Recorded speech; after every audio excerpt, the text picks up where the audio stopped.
justement, tu sais, la gravité, Newton, à l'époque de Newton, tu sais, je veux dire, bon, on a tout entendu l'histoire qu'il y a une pomme qui est tombée sur la tête, ça lui a donné une idée, il a compris la gravité.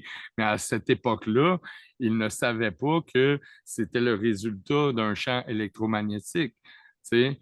Que la gravité est générée par un champ électromagnétique. Et Tesla nous a parlé du point zéro entre deux aimants, justement. Tu sais. Fait avec les moyens qu'ils avaient à l'époque, dans le temps de Pythagore, Platon, euh, Newton, ils ont fait les recherches qu'ils avaient à faire à ce niveau-là, mais les mathématiques devraient être évolutives et s'adapter.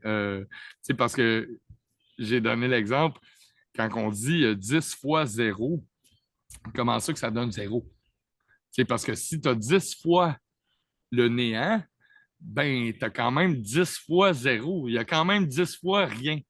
T'sais. Fait que pourquoi que ça égalerait pas 10 au lieu de zéro? T'sais? Donc, toutes nos mathématiques ne sont pas évolutives. Il faut revoir notre façon de penser, puis il faut se dire que les équations qu'on utilise en chimie, en physique, ben, ça veut pas dire qu'ils sont coulés dans le béton, puis que qu'ils sont pas variables, puis que c'est des constantes.